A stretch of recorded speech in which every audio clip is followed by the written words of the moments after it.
I'm just going to jump right into the talk today. And so basically what we will be covering, hold on if I can, there we go.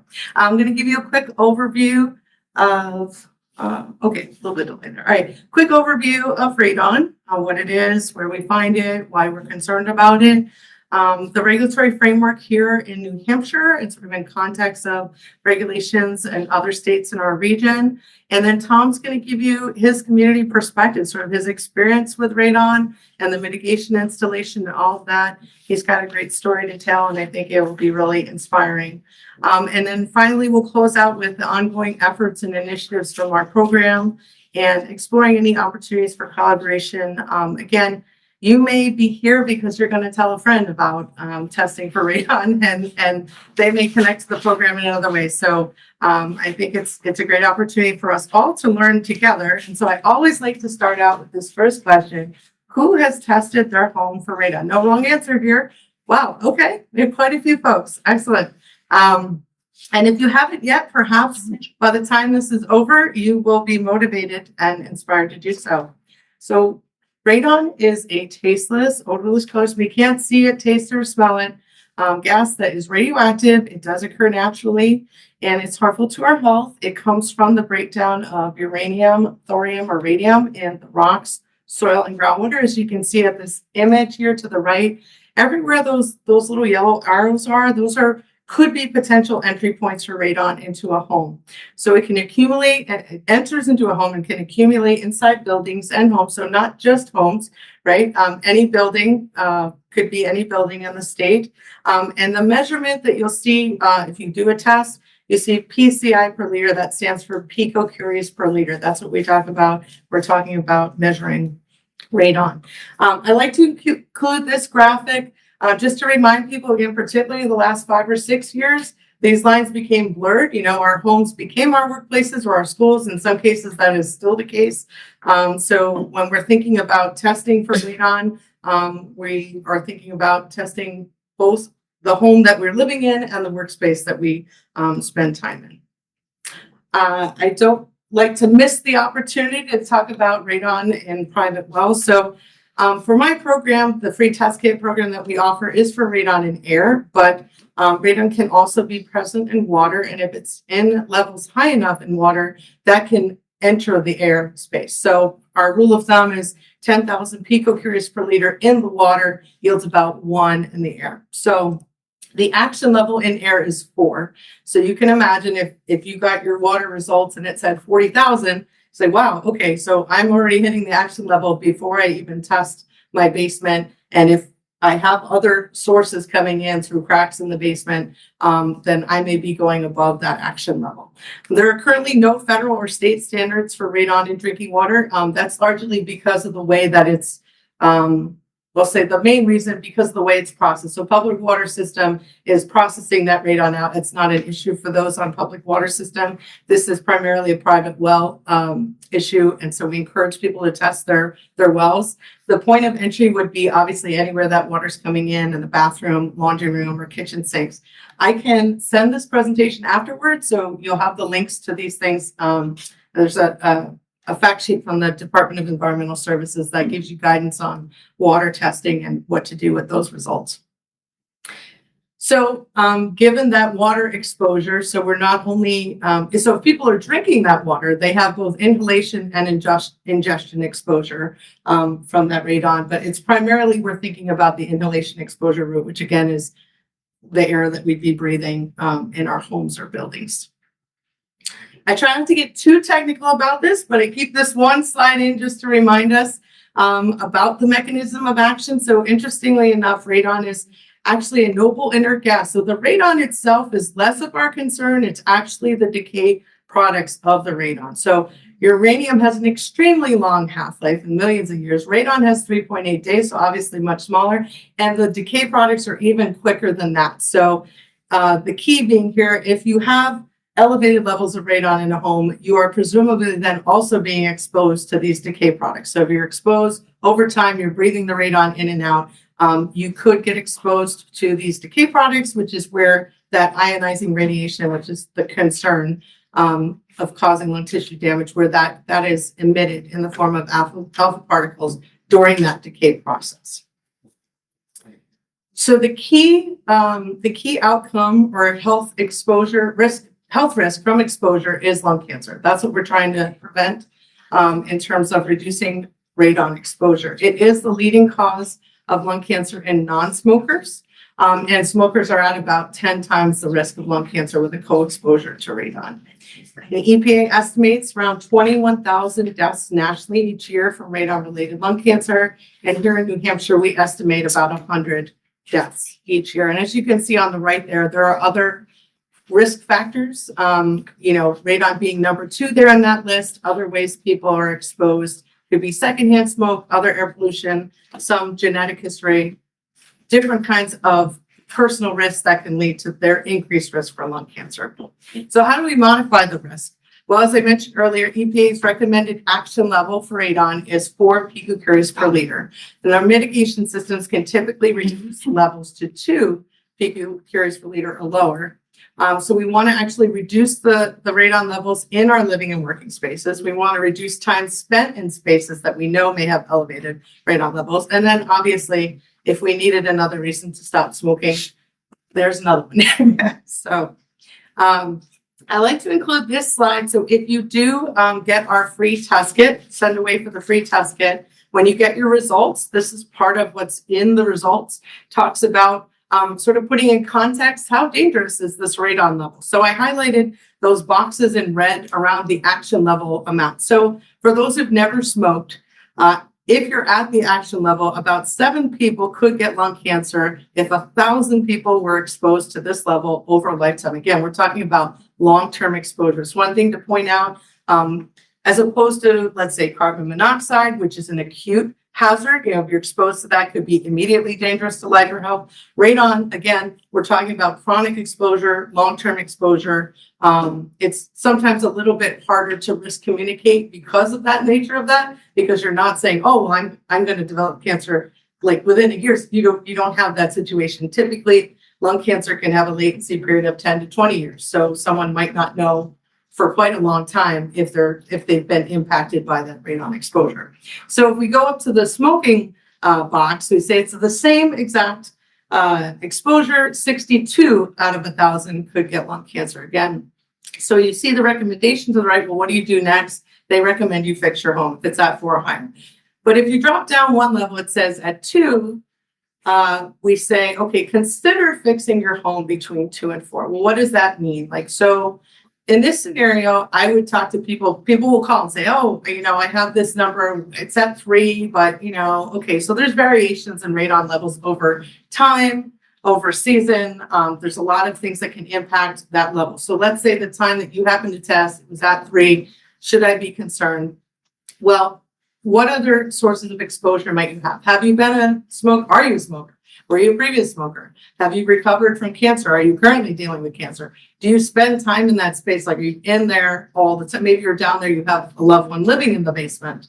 So there's all kinds of things that when we talk about consider whether you're going to mitigate between 2 and 4, for some people, it really would matter that they get that number down as low as possible. And so that's what we're talking about when we say that or when we highlight that.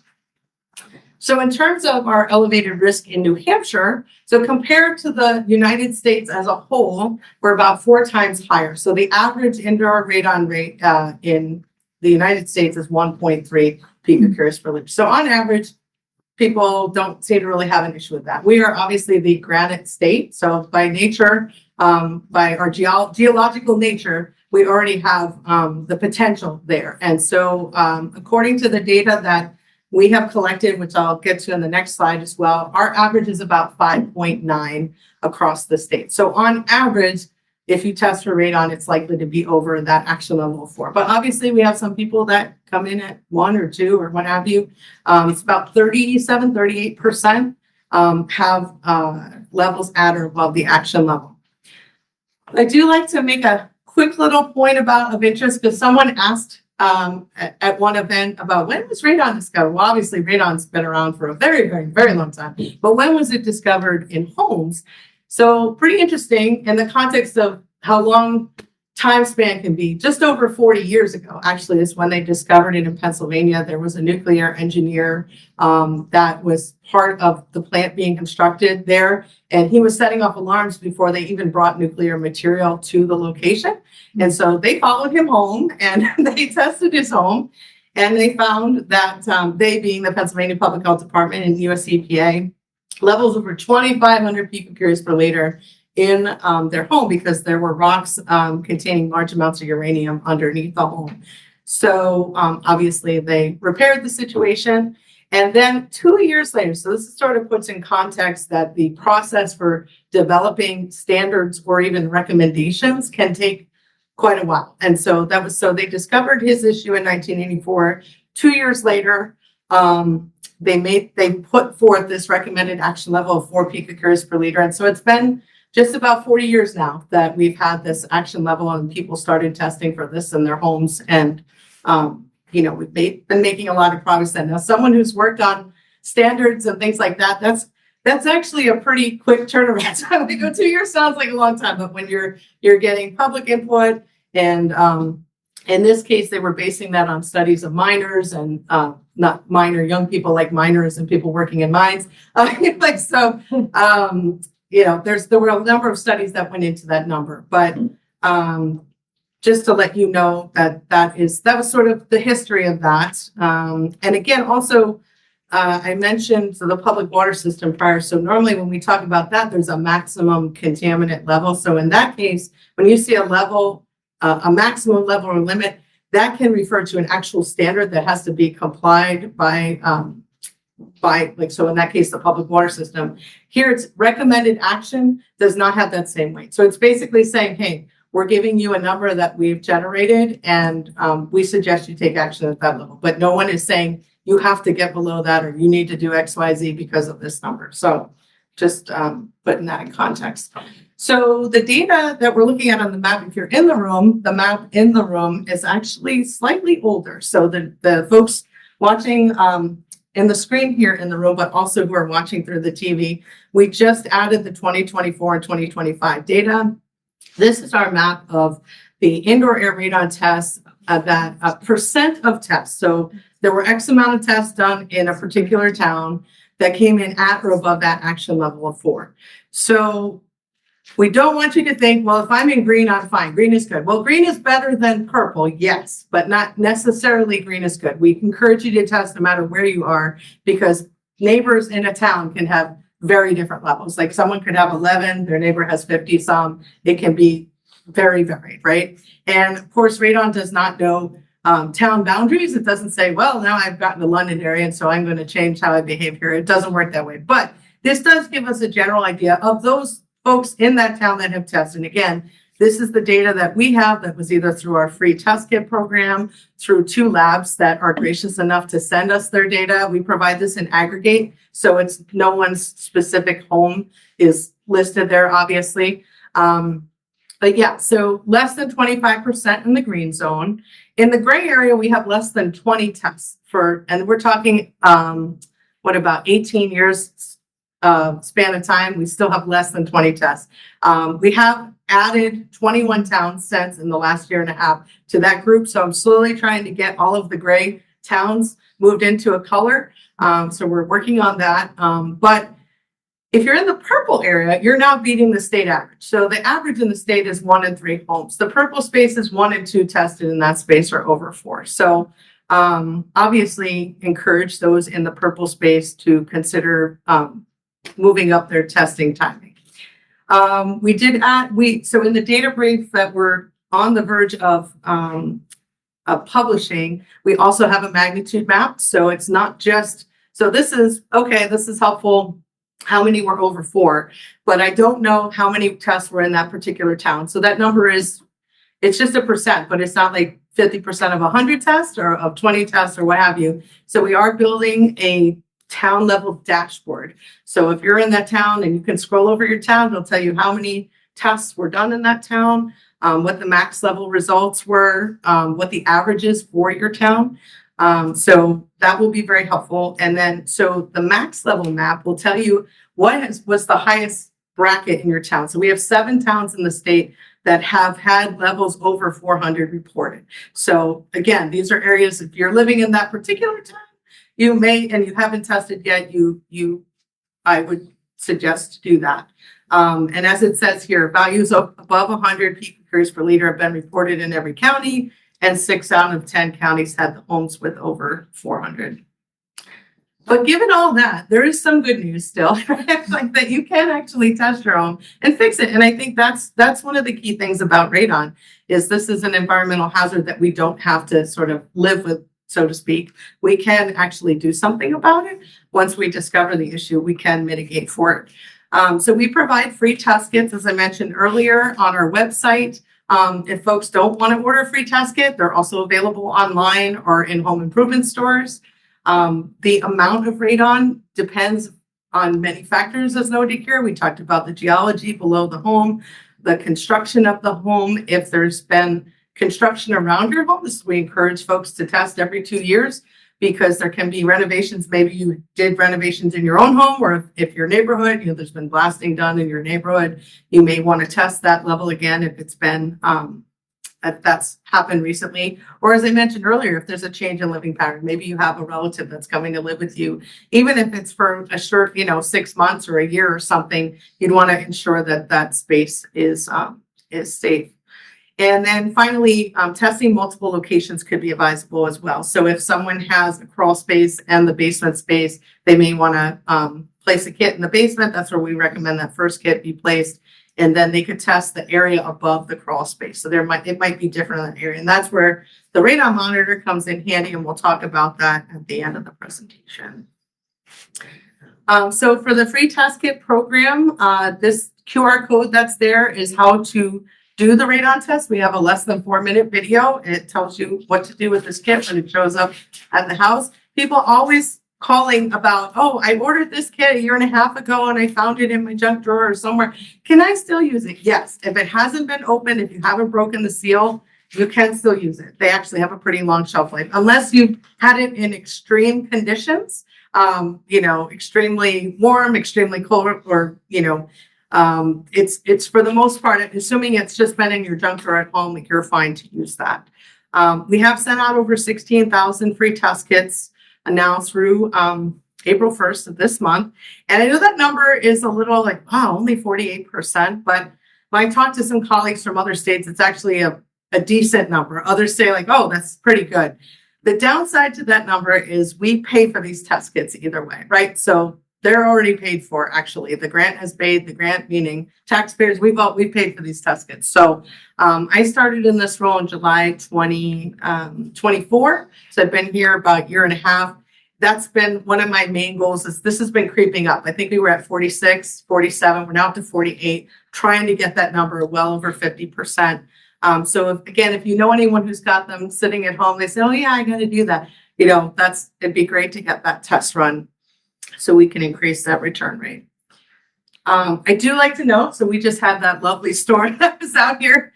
I don't put a lot of emphasis on the weather, but it's something to keep in mind if you happen to be testing and, oh yeah, we had a major rainstorm during that test.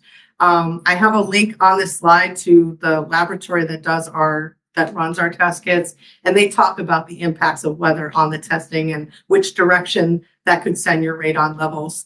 So I just put that in, so feel free to look at that if it's relevant when you do your tests. And I apologize, this is really hard to read. If you're watching at home, it's actually a lot easier, but essentially this is giving the policy scan across New England. So New Hampshire's over there on the left. We have two policies related to radon, which I'll talk about in a moment. Some other states have a lot more ways in which they regulate it, whether school testing is required or not, whether it needs to be mitigated, whether there's construction building code. So there's a whole area around schools. There's an area around whether you test daycares or childcare facilities, whether your mitigators need to be nationally certified or not, or your testers do, whether testing is required for rental property. So there's all different types of policies that some other states may have implemented, but we actually have just 2. And I'm going to go through those now. And then the last the last one there is more of a data collection exercise. So the first one talks about 477-4-A, talks about requiring prior to executing a contract for sale of real property that the seller must provide the buyer with a statement about radon and radon testing and mitigation techniques. So this is different from the seller's form. Like when you're in a process, you're selling a home and it will say, has your home been tested for radon in air or water? You say yes, no, I don't know, and you may provide a value. That's different than this. This law is basically saying you need to let people know they're in New Hampshire, that radon might be present, they can test for it and they can mitigate for it. So that's basically a disclosure law. It's letting people know. You imagine if you live in a state far from here that is much closer to that 1.3 average, has not really heard about radon, they don't know about this issue at all. Coming into New Hampshire, you would want to let them know, like, hey, this is something you may want to test for. The second one has to do with, that's 310A, 189-A. Those persons engaged in design or installation of the airborne radon mitigation device in New Hampshire shall hold the current certification from either National Radon Proficiency Program or the National Radon Safety Board. So we have a database that's on our website that shows you the folks that have taken this training. But if they're doing mitigation in New Hampshire, they should have done the testing to do that. And then the final one is RSA 211-A that has to do with Department of Education's collection of indoor air quality information. They send out a survey each year, and there's actually 5 questions now pertaining to radon in that survey. It's a qualitative survey. We don't get data on what the levels are in the schools, but we do find out whether or not they've tested and if there were elevated levels if they did a mitigation. So this is just a little screenshot for those who maybe get to that next step. If you end up having to install a system, this is what that screenshot looks like. You would select where it says all radon service providers. You would select certified mitigation professional, put in your zip code, and then you get results back. And those folks at the top are closest to you. As you scroll down, they get further away, and you click on their name and it tells you how long they've been doing the work, how long they've been certified, when they were last certified, if they have any special affiliations, if they're part of the Indoor Environments Association, which is a professional organization, if it says MFMT, that's multifamily measurement. So if you know someone in a townhouse or condo, there's special considerations in those scenarios that are different than a single family home. So you might want to reach out to someone with that certification. And finally, before we move on to Tom's talk, this is just a quick little image on the right of what a mitigation system looks like and what the components are. And again, I think Tom will probably speak to that a bit more when he talks about his own system. But essentially what is happening is they're drilling a hole in their basement. They're running a pipe up into that, or excuse me, they're drilling a hole, putting a pipe in, running that up out of your basement and then up along the side of the home and then up above your home, above the roof. They put a fan on in that space. They're essentially sucking the radon out from below that area where the pipe is. And I'll let you talk about the YouTube indicator. The other resources on this page, so for instance, mitigation resources, I get a lot of calls about are there any forms of assistance? Unfortunately, it's great that we're able to get the free test kit program, that we're able to spend our funds on that. We can't just fund mitigations or do assistance unless it's a very special case where we're doing a demonstration site. So we can't do that, but there are potentially some resources from the USDA, or if people have flexible spending or healthcare savings accounts and you have elevated levels and your doctor says, hey, this person needs to have this system put in, you could use your funds for that. Okay, I'm going to switch over to Tom now. We'll take a little quick break as Tom's doing that in case anybody has a question yet. And if not, that's fine too. And if you don't have to ask a question, but if you do ask a question, if you're in the room, we have these notebooks and there's enough people here though, even if you don't ask questions, you could have a notebook. So I have enough of those. Yes. So if you end up being positive, your house is positive for radon, what in addition to the mitigation system, is there any advantage to putting in air filtration? So like if you're, working down there in like a workshop or something, would that also help? Does that collect? Yeah, so that's a good question. So in terms of reducing, not so much that I guess inherently it would be reducing your exposure ultimately to the decay process. So the air filtration would remove dust from the air, right? And so if the radioactive decay products are attaching to that dust, then yes, it is helping you. The only thing is, and the jury's out on this a little bit, I've sort of done a little bit of research, but so similar to the issue where if someone's remediating the private well, there's two types of ways they do that. One is through an aeration system, which essentially bubbles it up and out of the well before it comes into the home. The other is called granular activated carbon. If they use that, it's totally acceptable. Normally, they only recommend between 2 and 10,000. So if your numbers are low, but you still want to reduce the radon levels, you might use a GAC system. If you do that, you have to just make sure that you stay on top of the maintenance schedule. Because if you let that go too long, you're now creating a radioactive source where you filter, because you've caught all that radon and it's now been a radioactive source. So when I said the jury's out, I don't know if then you'd have to also stay on top of that air filter system. So it's like, right, because you're now like, okay, well, we're getting that dust out, but do we ultimately create it? I don't know if it would be enough that is that it would be harmful, but I just look at those two processes and say, well, if we're concerned about it in the water lane, maybe there would be a concern there. But normally people will, if you're doing a filter system, you would keep to a maintenance schedule on that anyway. You would be changing out that filter. But yeah, so I say overall, like it would be helpful to reduce the dust that you'd be inhaling, but that's the mitigation system is what would be treating it, meaning just removing the radon gas out. So and from your slides, so I'll ask another question. Do I get another question? Oh, sure, yeah. From your slide, so if you have a multi-level house, the biggest threat is in the basement. Is that so? If you don't live in the basement, is that mitigating? I mean, obviously you put a system in, but is that even if you end up testing positive, is that considered safe if you're not going down there for long periods of time? If you're not living down there, you're just going down there to get tools or run the laundry. So we would say, right, so if you tested your basement, if it's at or above 4, we would recommend mitigation, regardless of use and space, partly because technically there's no safe level of radon. Like that's it. So we set this action, that level was set based on health studies and feasibility and all of that, right? And I said people could set between 2 and 4. They may want to do something about that.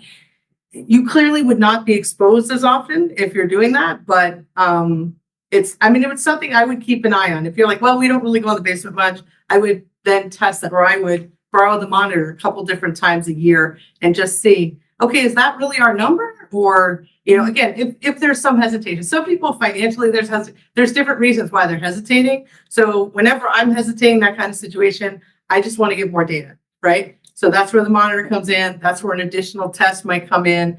The monitor allows people to then, so let's say you left that for a week in your basement, said, okay, we're coming out about 4. It's about the same as the test kit. Now I'm going to hit the reset button. I'm going to put it up on the first floor and see where we're at. Maybe it's only 1 up there. Okay, that's great. Some people, they have 40 in the basement, then they have 12 on the first level. So you're actually exceeding the actual level in your general living space, depending on how high that level is below. Some of it's making its way up. So, and typically it's sort of a gradient, right? You have the highest level in the basement. As you go up, it's a little bit lower. Occasionally I've seen where maybe a bedroom might have a little bit more. I saw in a video someone was talking about their situation. Does that have to do with radon in the private well? I don't know, right? Like if they have a bathroom on the second floor, is there additional path? Is there some other path for that radon that it's going in and then somehow coming in? I don't know, but those are the kinds of questions for the radon professional that would sort of take a look at the house and say, oh, okay, yeah, these are the places. And when they set up that mitigation, they're putting multiple monitors into your space and assessing where do we put this suction point. Like we're going to find the highest level in the basement. We want to put the suction level there. So it's a whole process with that. But yeah, so I would say, like, if it's over 4, we recommend action, but all of those things that you mentioned are things that you would consider, like, hey, you know, am I going to, or does your lifestyle change? And all of a sudden, I'm like, well, actually, we are using the basement now more, and you want to assess that, the levels there again.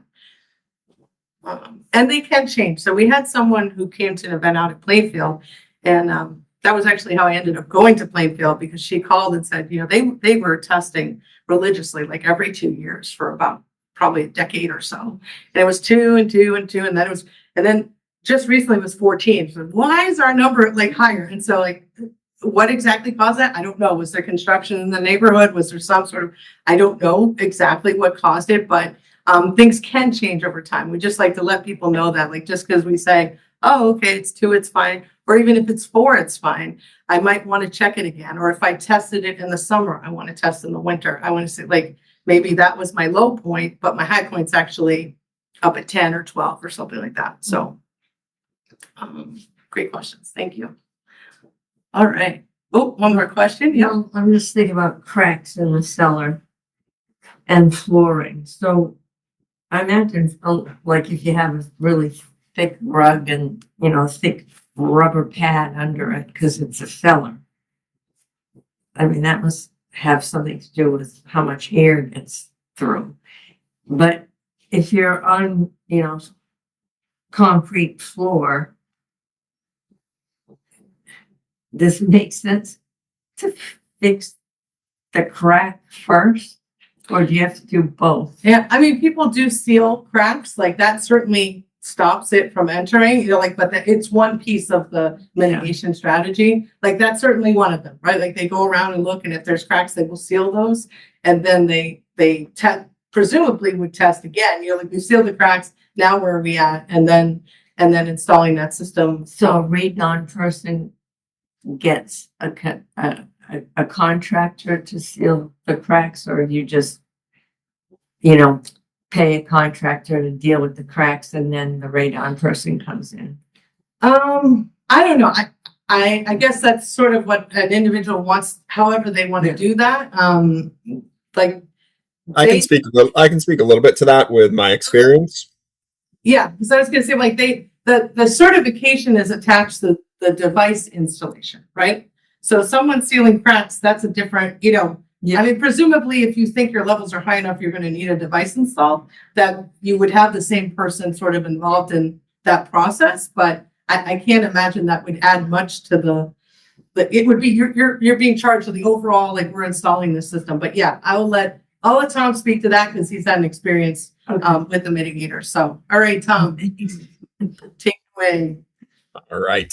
So I can actually usually I ask if you're seeing what I'm seeing, but right now I can see the meeting room. So I can see that you guys are looking at my slide right now.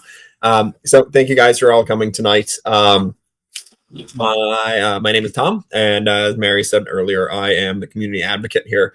I had personal experience with radon, and I wanted to share that with people in hopes that it would prevent others from going through the experience that I myself went through.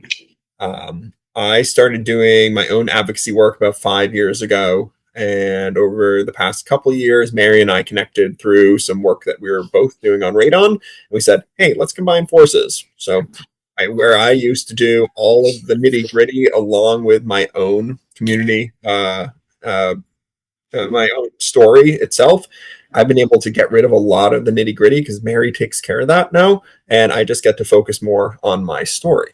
So I want to first thank Howe Library for having us. We've done a great job working with a bunch of libraries throughout the state, and without the libraries, we wouldn't have this network. So thank you to Howe Library, and also to Mary for joining me with this. Whereas Mary is giving you all this great information to bring home so you understand more about radon itself, I'm trying to just keep it simple. And the two things, if you forget everything else that I say today, the only two things I want you to remember is, number one, test your home for radon if you haven't already done so, or test it every 2 years. Make sure you're keeping up with that just in case it changes, as Mary mentioned. And tell a friend about radon. You don't even need to remember what we said. You could just tell a friend, tell a neighbor, say, hey, we went to this program about radon last night at the library, and they said we need to test for it. So just please test for it. Tell a family member. Help us extend our outreach that we are doing here. So I always like to start this with a picture. This is my family here. We love being outside. My kids are young, but they're not as cute anymore. This was taken several years ago. Does anybody here know? This is a mountain in New Hampshire. Does anybody know which mountain this is?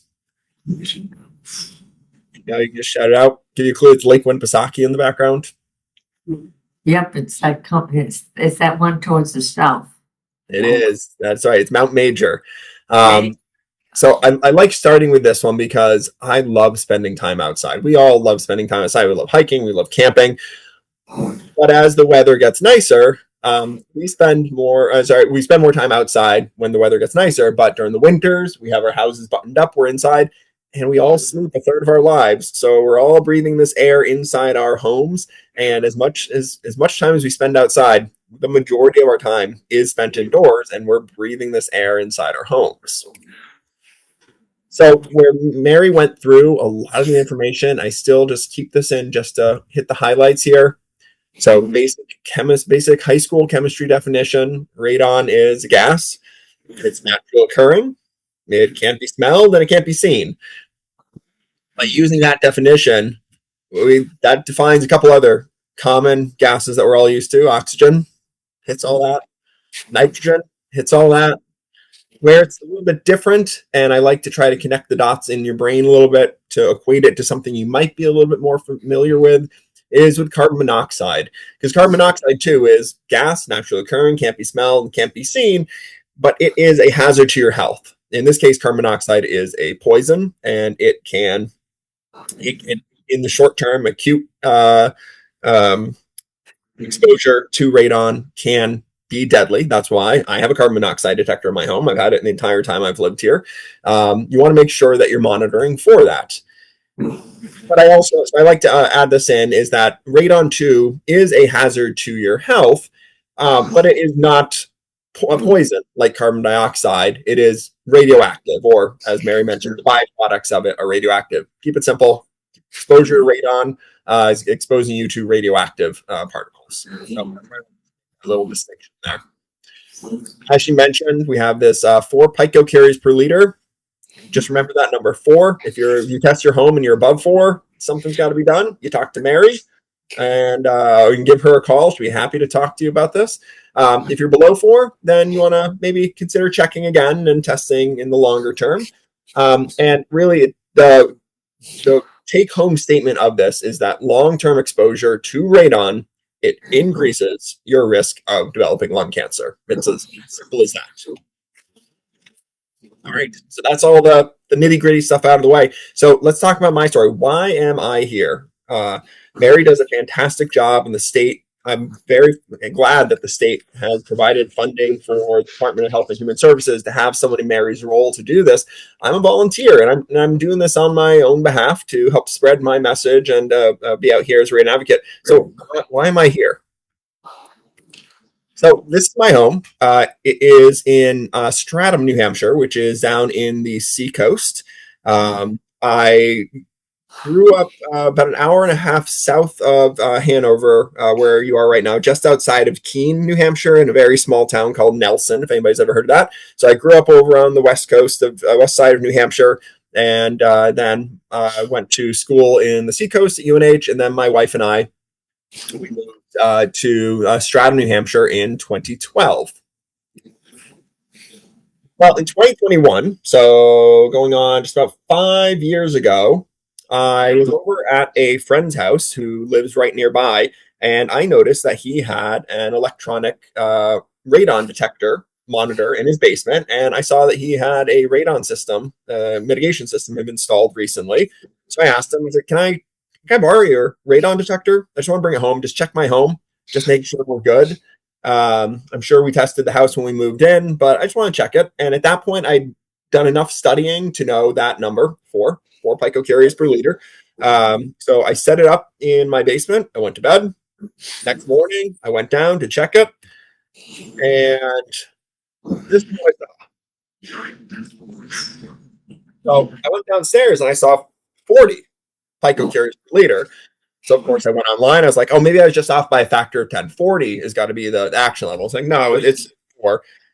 So what I do, I clicked the little reset button on it, set it back up in the basement, went back upstairs, and the next day I went to bed the next night and checked it again in the morning, and I came back at 40 again. So at this point, I hopped online. I found that you could get the free test kits through DHHS. I ended up getting one of those, brought it home, set it up right next to it in the basement. And after I sent that out and had to wait about a week or so to get those results back. And I was waiting, I was seeing these numbers. The test result came back and it was almost spot on, exactly the same at 40. Started thinking, okay, what is happening here? I started looking into what does it mean if we bring this radon. We quickly got a mitigation system installed. So this is my house on the left-hand side there. And on the right-hand side, this is what the mitigation system looks like. So they drill a hole in the basement floor, subfloor. They dig out a little hole underneath it, and it essentially just acts like a vacuum. It's just sucking the air out from underneath their slab, and it's venting it up above roof line. So we found a great mitigation specialist. Mary will point you where you can find that on the internet. It's a certified mitigation specialist. They came out. And I put this number in here too. It cost us about $1,500 to get a mitigation system installed. It was in 2021, so inflation and everything else going on in the world, I can't tell you what the price is right now, but back then, about $1,500. And to someone's question earlier about filling in cracks in the basement, that's something that we did. When the mitigation specialist was here, we went around the basement and we were like, okay, what could the source of this be? And we found a couple small cracks. They weren't large. And our basement's in pretty good shape. So we filled those in. We got the mitigation system installed. We said, all right, we're good. So I continued monitoring.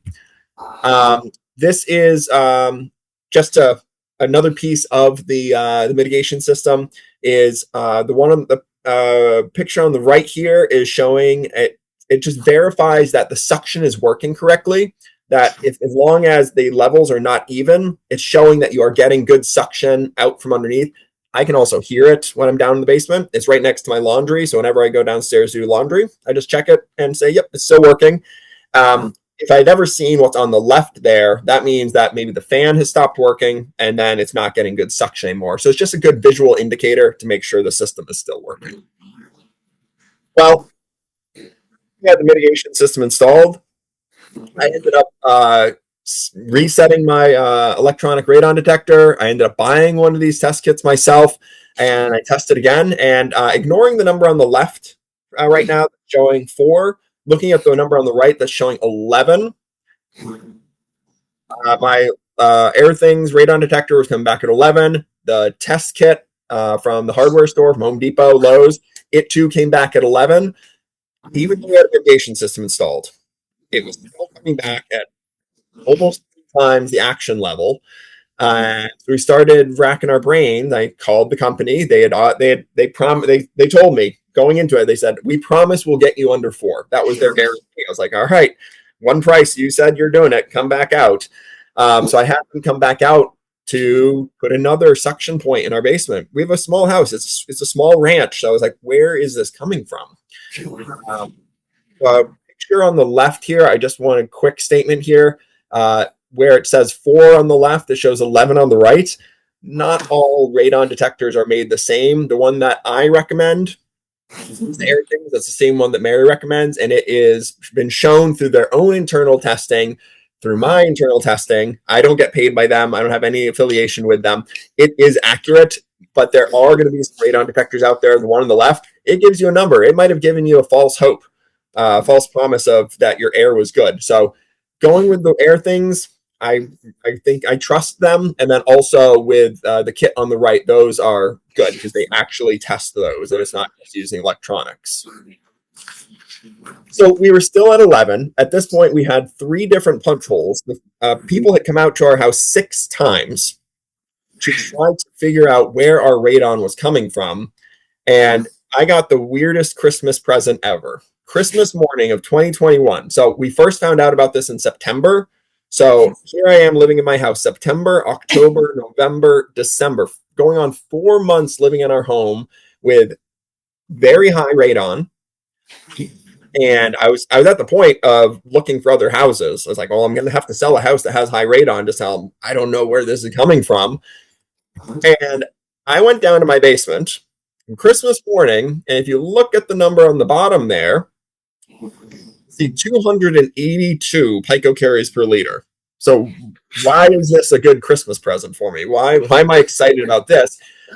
I had found out where our radon was coming into our home. I called the radon company and I said, please come out. I need you to put one more suction point on. And they did, and it fixed our problem. That's the picture on the right here. This is a picture in our basement.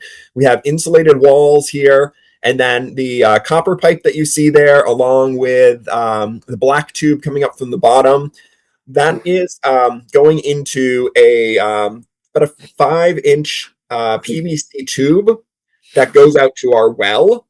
5 feet from this picture, we have a wood stove. We heat primarily with wood at our house. All winter long, we're burning with wood, which creates negative pressure in the house. Where is it getting its source of fresh air from? From our well system. It was essentially sucking radon into our house. This number of 282, the white PVC pipe that's there, you see coming in from the right, that is a suction point that the mitigation company put on finally to take care of it. Before that was put on, I had placed this radon detector right into that hole. We had over 200 picocuries per liter of radon coming into our home through our well system.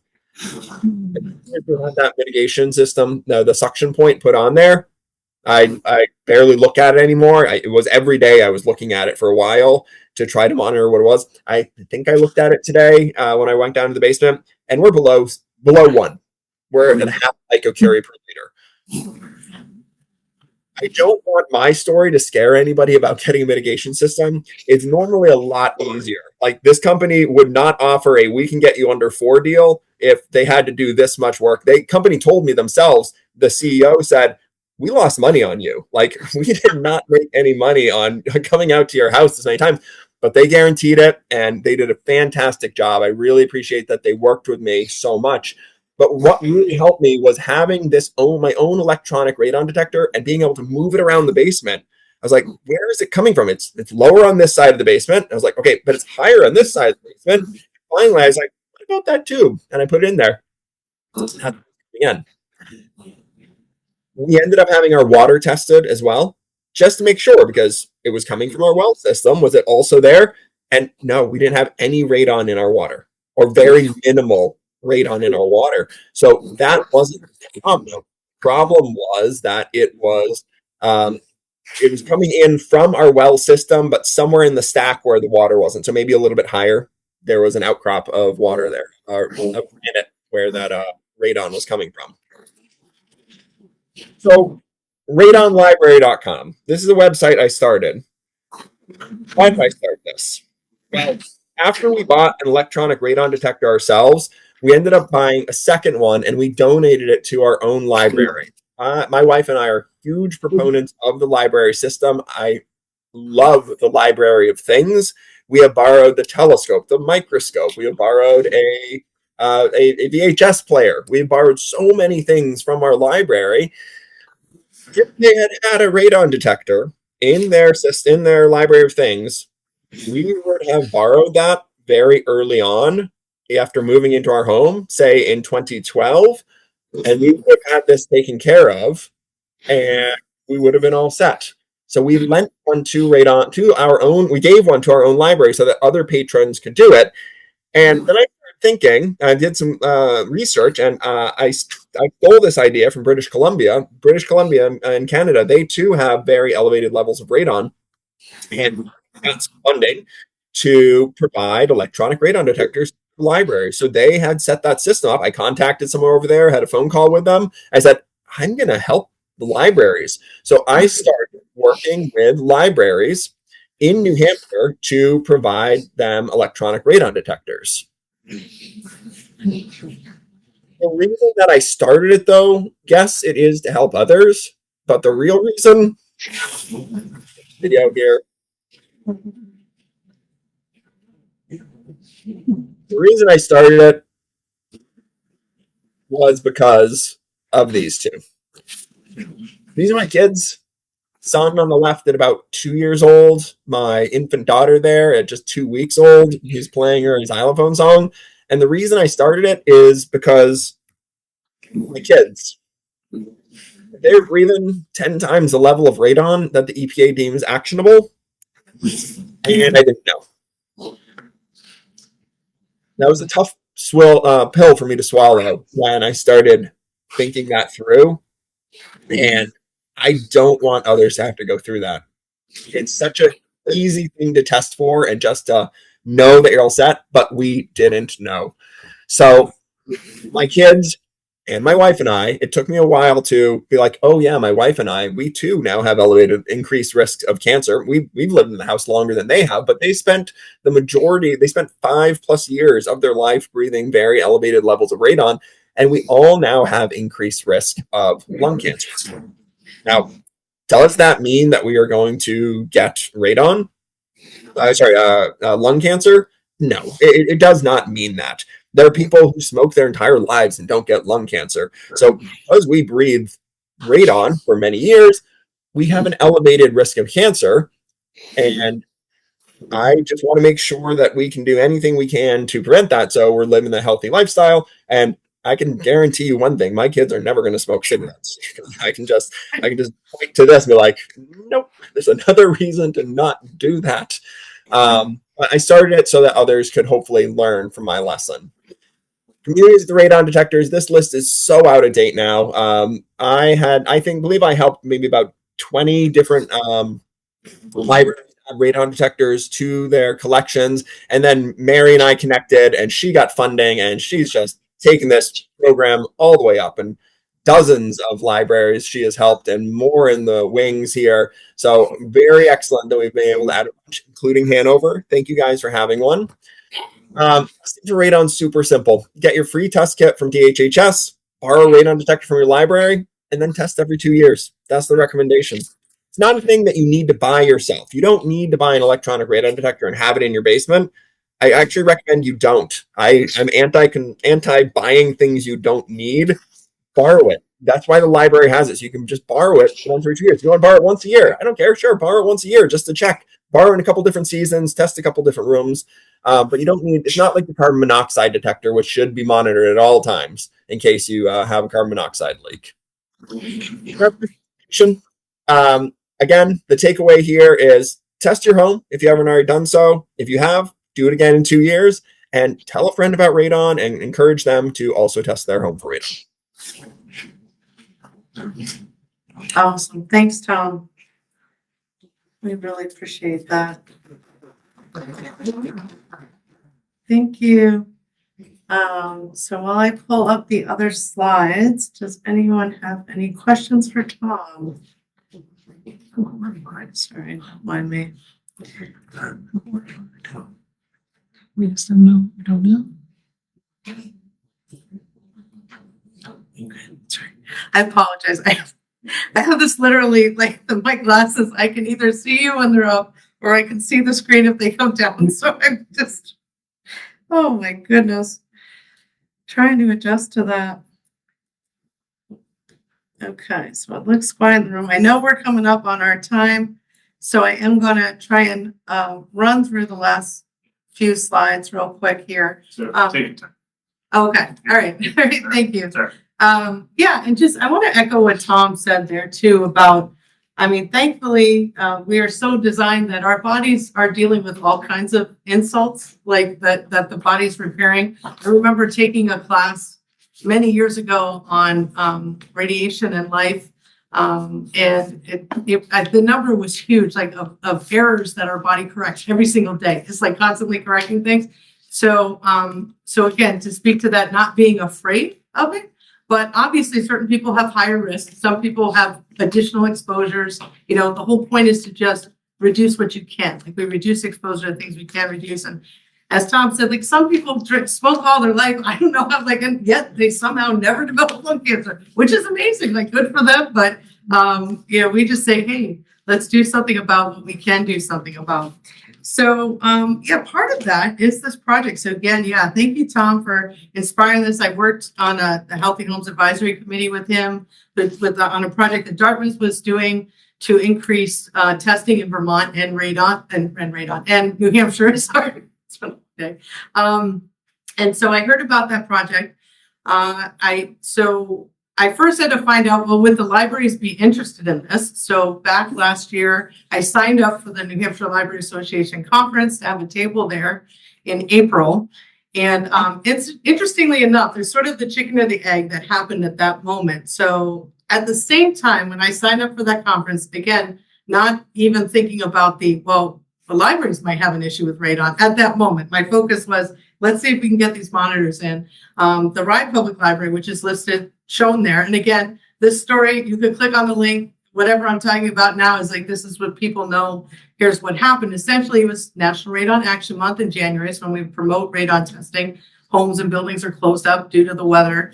They tested for it and they found elevated levels. And so after consulting with our program, with EPA directly and their health officers, they decided to close and mitigate for it.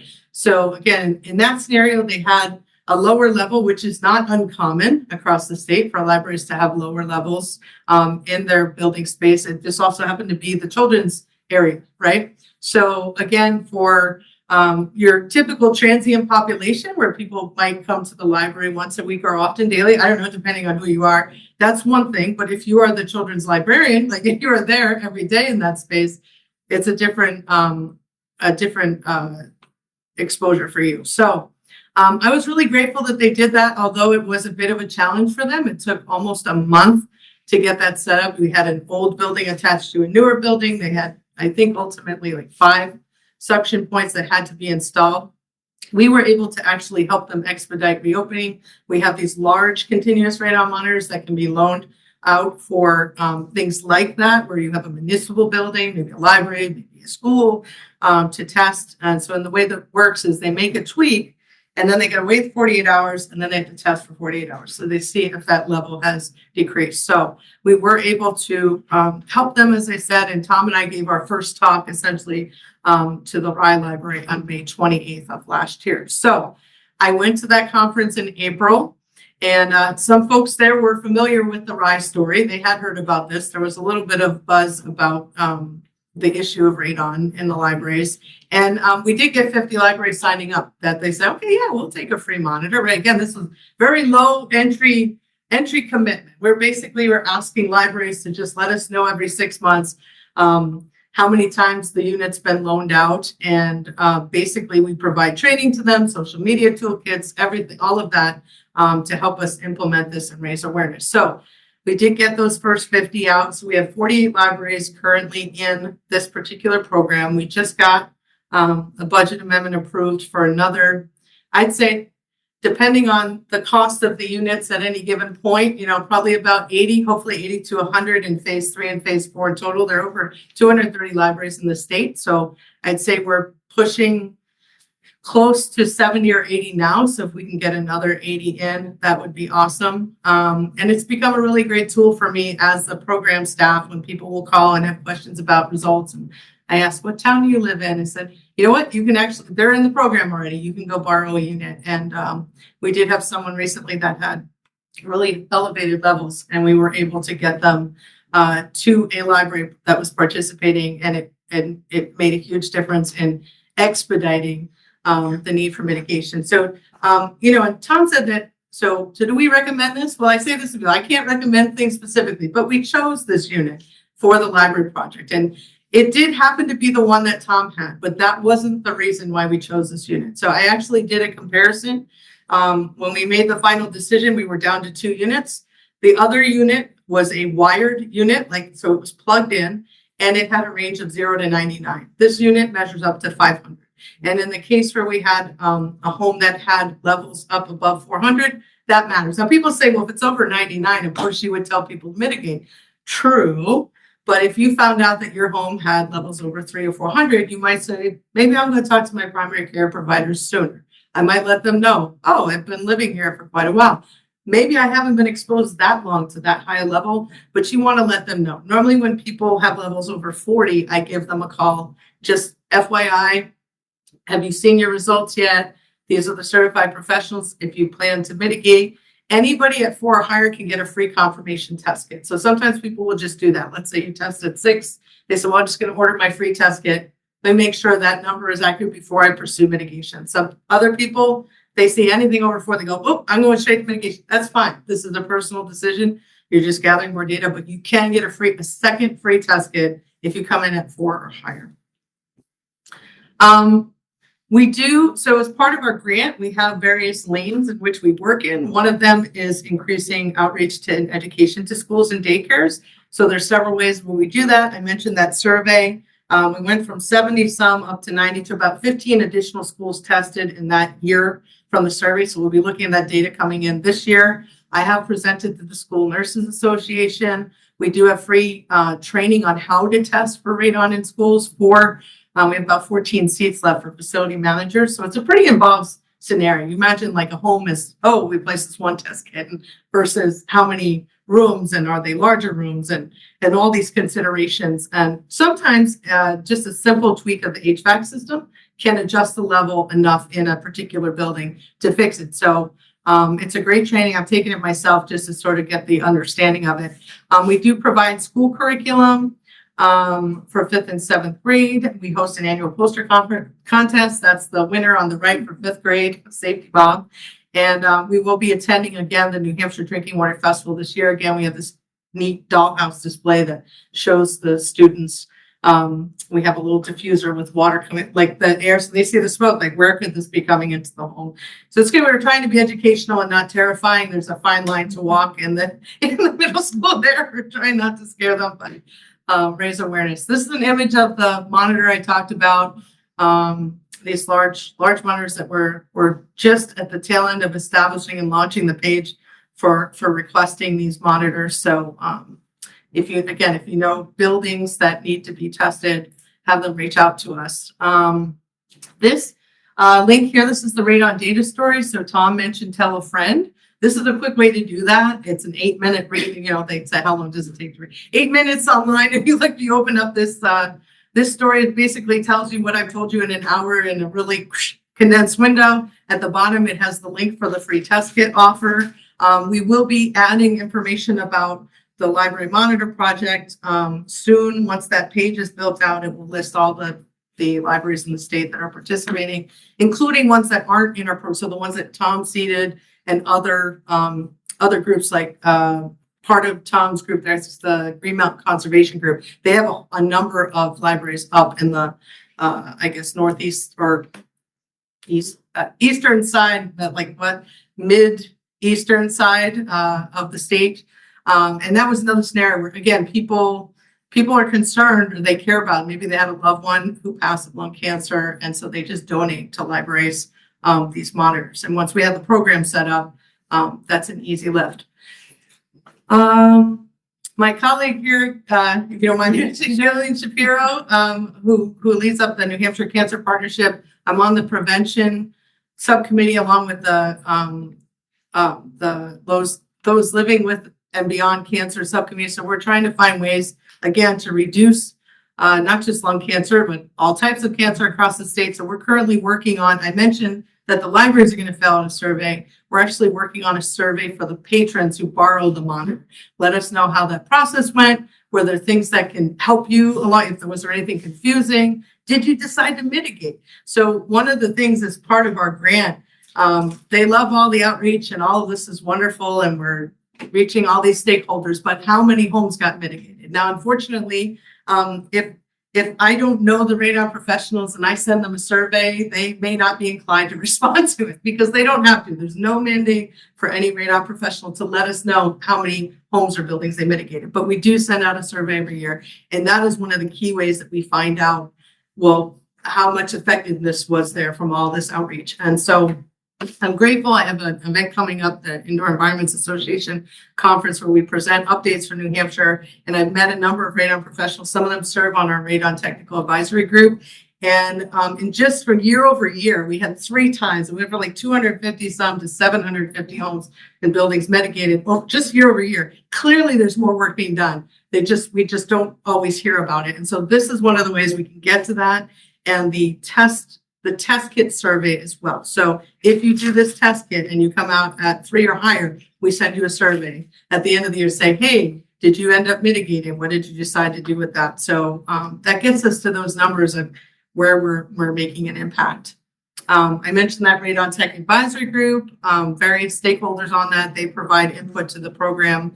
It sounds techy. It's a lot more about outreach and awareness, like ways that we can expand the program and reach. I did mention the radon dashboard already. Again, look this fall. Like, we're aiming for the summer, but look for the launch of this resource this fall. And again, easy to send to your friends. Say, what time are you in here? You can look and see what the levels are on average. And then I like to include this slide to say it's not just about radon. So the drinking water one will tell you about radon in private wells. And then there's all types of other data portals that DHHS has. So Tom concluded with sort of tell a friend, test your home. So I'd say that, yes, order your free test kit. That helps us build these maps. That's how we get a comprehensive view. And certainly, again, this does not include any of the data. It doesn't include this data. It doesn't include any testing data done by radon professionals that are doing testing, realtor transaction, all kinds of things not included in that. So anybody who orders this kit helps us to build out the map. Obviously, using a certified rated mitigation professional. Recommended, right? Telling your family and friends if you're interested. If you have ideas, you don't even need to join the group. But if you have an event that's coming up in your town and you say, oh, they should probably hear about radon or this group or that group, like, feel free to send me an email, say, hey, maybe you could speak to them, or they do webinars or things like that. We do have a quarterly Radon Program newsletter that people can sign up for on the DHHS main page. And then obviously the other links that you saw there. Tom said about $1,500 he paid for that mitigation. I did want to go back to that. So for, it's about $1,000 to $3,000. That's what we said. That's typically the amount that folks are seeing. And again, it depends on how complex your given situation is. For the water system and aeration system, typically $4,000 to $6,000. So it's a little bit more on the water. That's just to kind of give you a heads up in preparation, how much it might cost. We do have that mitigation resources fact sheet that's also on our website if you need any assistance. And this is our winner for 7th and 8th grade down in the lower right-hand corner, trying to make sure I didn't forget anything. If there's materials all along the back wall, this is the key one. If you have a friend to hand it to, it's got the free test kit link on the back. So this sort of explains recommendations and how radon can get into the home. It lays out some specific areas. I also recommend the 12 Ways Guide. This is 12 Ways to a Healthy Home, because the back has phone numbers for all different programs, not just radon. So there's, about mold and moisture and pests and mosquitoes and things and what have you. It's all kinds of resources there. And so please feel free to take any of that. I appreciate your time and attention. And thank you again, Mike and Sam. Awesome. I appreciate your help. And go ahead and borrow that. They have a monitor. Is the monitor in actually now? Yeah, no, we have a long. They have a long way. Okay, so I was tell people we have a little sign. I still don't know if it's still up at work. And there's the elevator, and there's the stairs right next door. It's like there's no wait right next door. No, it's like when you're waiting for the elevator. So normally this would be the free test, right? Because you might wait a couple weeks to get this and run the test. But if you're in a town that the line is long for the monitor, I say order the free test kit, because that may get you testing quicker. So you kind of just go with whichever one goes quicker. But I do recommend both. Like, if you're going to test, do both, and then you have some more data to look at. But that's it. And I guess if anybody else has any questions, or yep. How many? You said testing every 2 years, but can you order a free test kit every year, or is it every 2? Yeah, every 2 years. Great question. Perfect. Thank you. Yeah. So every 2 years you're eligible to request a free test kit. So and And the system knows that because sometimes I'll have people calling and I'll go, wait a minute, hold on. I said, nope, looks like it was ordered January last year. You have to wait just a little bit longer. But that's where you actually get, if you were over for 2 kits within the 2-year period. Yeah. So you can order that second free test kit. And then you'd wait 2 years from whenever you got that second kit, I think. So. Is that based on where you're living? So if you're living in the same location for when you got the test kit the first time, you have to wait 2 years. But if you move, is it still 2 years? Like, Oh, why no. is it If you have a new address, you're putting it, yeah. You should be able to. And if there's an issue with that, just email me and I can reach out to them. Sometimes we have like weird situations happen. And that's the other reason, like, please grab my card, like reach out to me. Yeah, I won't get into detail. Sometimes oh no, the skunk got the dog when we started the test and we had to open the window. Like weird things happen, right? So like, that's why it's great to be able to be there and, field those kinds of questions. If something's strange, I can reach out to the company and sort of say, hey, can we do something about this? Obviously, thankfully that doesn't happen too often, but yeah, no, 100%. So it's not the person ordering, it's the place that they're recognizing. Yeah. Mm-hmm. Which can be an issue sometimes though, if people change right? So the person who moved in goes, no, we already had that address, right? Like, so that's where the monitor comes in, right? So it's great. Yeah. Well, oh no, she's like, I'm just scratching. Well, just my situation is the post office won't deliver to my house. Oh, interesting. So you'd have to deliver it to a post office box. And I don't know how that would mess up your interesting. your data. Well, actually, so when you put the information in, you can actually put that in, like if let's say you're saying it came to the PO box, but then you actually put what was the address tested, right? Because sometimes even sometimes that may be a little different, like someone requested it and then there was a different address. I don't know. It's interesting. We obviously have some people may own multiple homes and they request, a kit to test each of their homes there. So, yeah. So again, anything you run into, if you have an issue that it's reasonable that I can do something about, I'm happy to help. So, yeah, great. And you don't have to be a homeowner then. You could be a renter. Correct. Okay. That's correct. By the address. It's by the address, yes. And we do have, there are times that folks will test the facility that they're living in, might be their apartment on a ground level or something. Unfortunately, there's limited, so if they find out, they can say to the landlord, like, hey, I've done this test, but then it's, we hope that the landlord would do something, we'll do something, but we don't have, we don't have authority to say they have to do that. They can reach out to the health officer and they might have a discussion about it, but it's more for your own knowledge. Like if you happen to be living there, you say, oh, maybe I don't want to stay living here if they're not going to do something about it. And, so that gives you the option to consider that. But yes, absolutely, 100%, like people do test rentals because they could be renting a single family home or in an apartment building or something like that. So. Well, thank you very much. Yeah, welcome. Thank you.